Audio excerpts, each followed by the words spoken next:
Hey there, boys and girls, and welcome to episode 57 of Sonic Boom TV. This will be a thrift store CD find video. So today I had to go out looking for a chair, and I decided to go to some thrift stores looking around, see if I could find anything.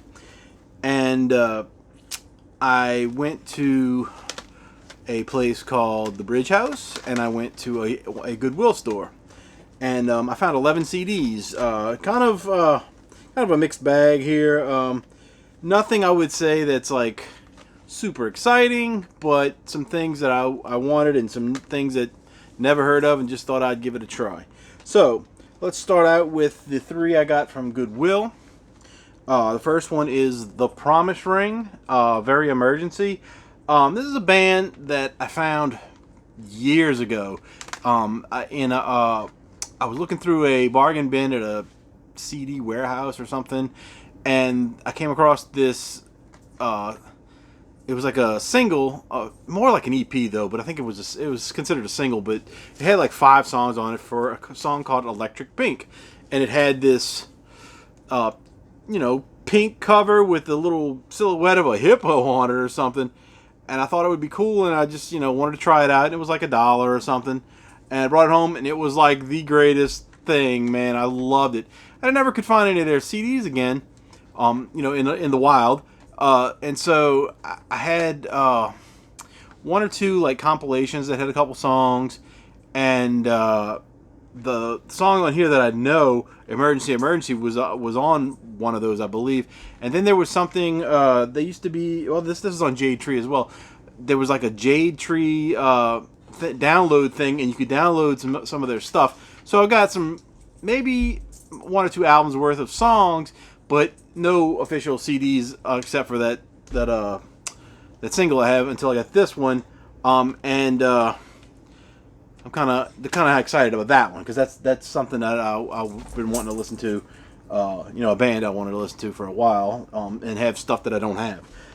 The next one is somebody called Head Candy, and it's Starcaster.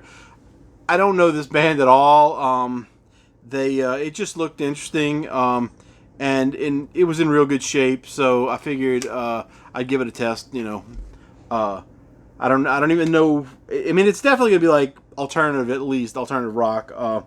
But I don't know. Who knows about that one? And then this one, Dylan Fence.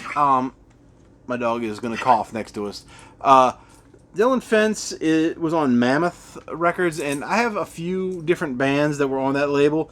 And I have a compilation that has one of their songs, but I also have a single that I got back in the 90s, I guess, from a radio station.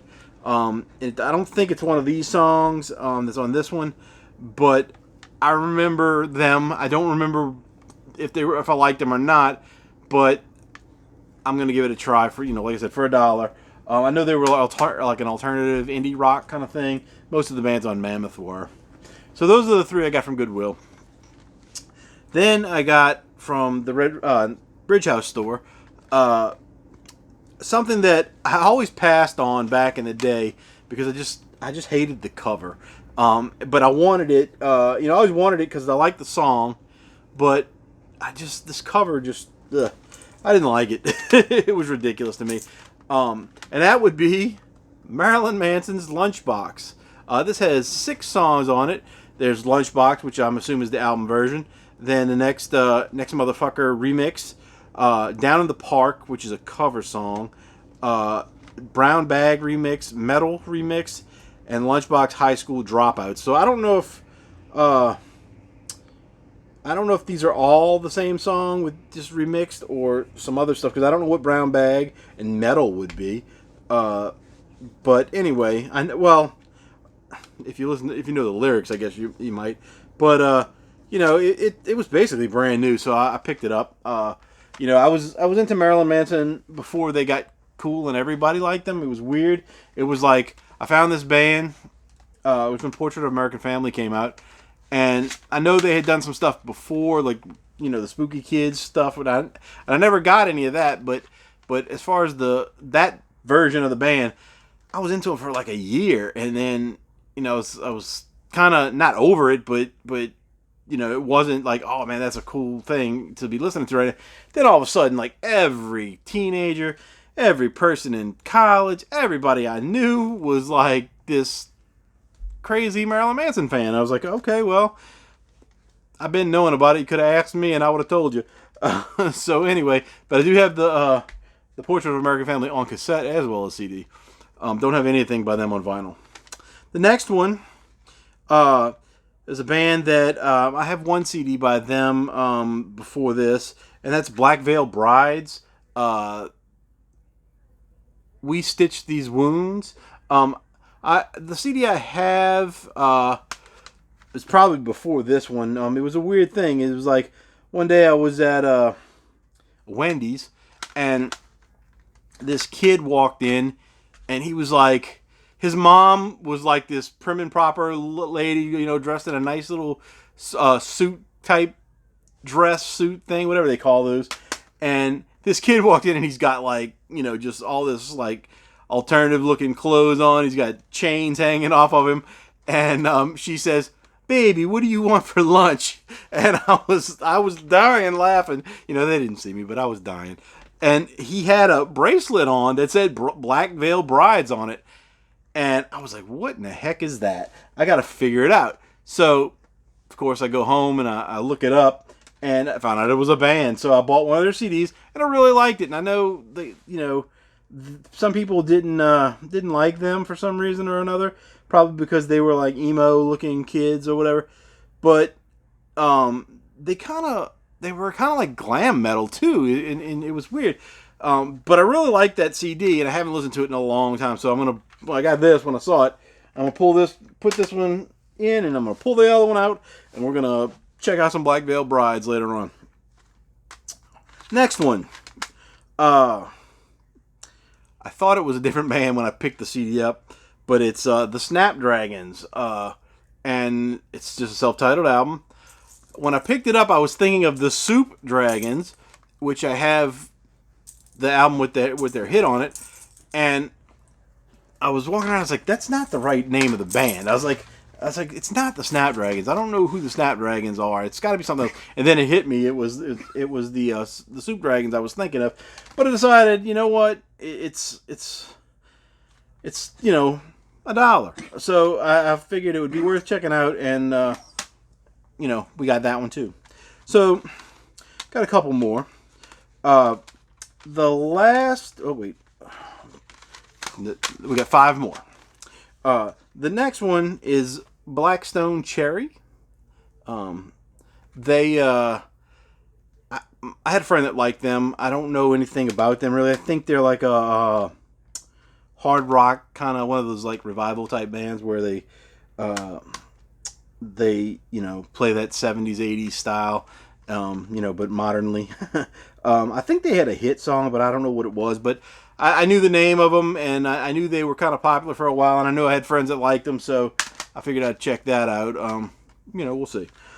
The rest of these are just unknown things. I saw this, and it didn't have the cover. And not only did it not have the cover, it did not have the plastic on the case either. So I took the plastic off of something else and stuck it on there, because it has a song title that I was like, oh, I got to get this. So the name of the band is Bad Larry, and this is called Freshman Slump. Now, Bad Larry is something the guy JC that does another vinyl community, whatever these are called, the webcast, podcast, I don't know what these are, these videos. Anyway, he does videos, and he always calls things a Bad Larry. So I think that's something that's northeast Boston area, Rhode Island, and Massachusetts, and all that stuff. Kind of saying, because these people are from Rhode Island. I looked them up. But anyway, there's a song on here called Sarah Hates Less Than Jake. Now, Less Than Jake used to be one of my favorite bands. They kind of changed. They were a ska band, and then they kind of changed a little bit like more alternative rock kind of thing. Which was fine. I just like the early stuff a lot better.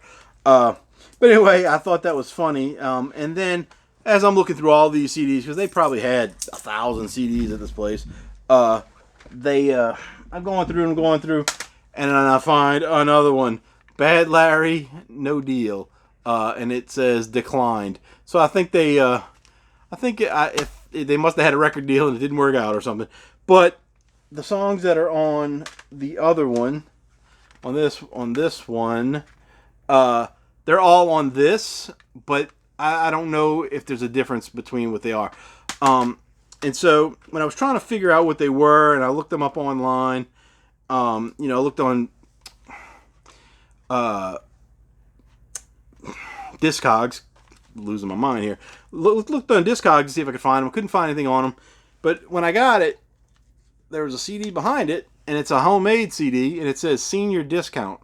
Well, when I looked them up, there was like this one little article, and it said Bad Larry and doing a show, and then with guests, senior discount and some other band. And I was like, well, maybe that's somebody else's CD that somebody burned and stuck it in there, and it survived and it made it to the right person, because I'll be listening to it. So I believe they're a ska band as well, because on the back there's people playing trumpets and maybe trombone and all that stuff. So I think it'll be good. It'll be definitely a flashback to the 90s, and hopefully enjoy that. So we got two more. This one is a band called, well, I don't know what the band is called, to be honest with you. They're either called Gotham or Radio 4. And I don't know which one is proper. I thought it was kind of cool looking CD. I kind of was digging it. Not much to that or the inside. But try to see if it says no. So I don't know what the name of this band is. It's either Gotham or Radio 4. I have to look it up. I know it's on Discogs, but I didn't log it in, so I was just kind of briefly checking. And I scanned the barcode and it popped up, so I didn't really look to make sure I had the right version or anything. And then the last one is Christian Surpass and Ghost Town. This is a local New Orleans area guy. I think they're like a rock country something or other. But I don't like to leave stuff like this, local bands, in the thrift stores. I like to take it because, buy it if I can, if I've got the money for it or whatever, because that's the kind of stuff that will just get lost, because he probably doesn't have a huge, distribution or whatever. And so I like to save those CDs, if I can. Now, I'm not going to go back. If I see another one, I'm probably not going to pick that one up. But at least I'll save one copy, and I'll listen to it for sure. And if it's good, then that's great. If not, it's just kind of in my locals collection, which I have pretty much, a lot of local band stuff. I've got, a lot of CDs, got a few records. And it's just something cool to have, that not everybody gets, So anyway, that's it. Got this nice stack of CDs to go with all my other CDs. We'll be working on this area around here soon.